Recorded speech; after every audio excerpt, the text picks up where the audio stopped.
നിയമസഭാ തെരഞ്ഞെടുപ്പിൽ പിന്നാലെയുള്ള ബിജെപിയുടെ മണ്ഡല അവലോകനം ഇന്ന് പാലക്കാട് ജില്ലയിൽ എം ടി രമേശും കെ രഞ്ജിത്തുമാണ് അവലോകന സമിതിയിലുള്ളത്. പാലക്കാട് മണ്ഡലത്തിലെ സ്ഥാനാർത്ഥി ശോഭാ സുരേന്ദ്രനെതിരെ വോട്ടിന് കോഴ ആരോപണത്തിൽ പരാതി ഉയരുന്നു. പ്രചാരണത്തിൽ നിന്ന് ജില്ലാ അധ്യക്ഷൻ വിട്ടുനിന്നതും ചർച്ചയായിരുന്നു. ഇതടക്കമുള്ള വിഷയങ്ങൾ അവലോകന യോഗത്തിൽ ചർച്ചയാകും. വി എസ് രഞ്ജിത്ത് വിവരങ്ങളുമായി നമ്മളോടൊപ്പം ചേരുകയാണ്. രഞ്ജിത്ത്, അവലോകന യോഗത്തിൽ എന്തൊക്കെ ചർച്ചകൾ?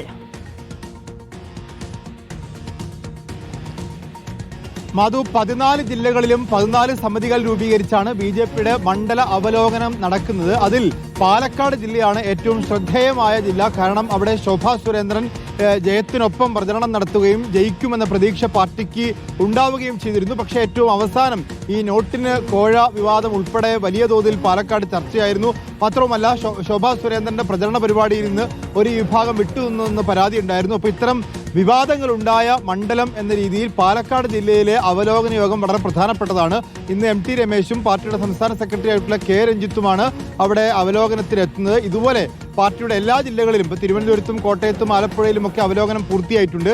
ഈ അവലോകനങ്ങളിൽ നിന്ന് എന്തെങ്കിലും തരത്തിലുള്ള വീഴ്ച നേതാക്കന്മാർക്കോ ഈ തെരഞ്ഞെടുപ്പ് ഇൻചാർജുമാർക്കോ പറ്റിയിട്ടുണ്ടെങ്കിൽ കർശനമായ നടപടി ഉണ്ടാകും എന്നാണ് അറിയുന്നത്.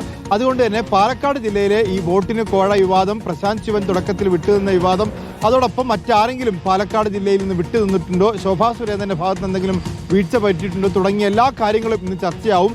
ഇന്ന് 5 മണ്ഡലങ്ങളും നാളെ ബാക്കി മണ്ഡലങ്ങളിലായിരിക്കും അവലോകന യോഗം നടക്കുക. ശരി, വി എസ് രഞ്ജിത്താണ് വിവരങ്ങൾ നൽകിയത്.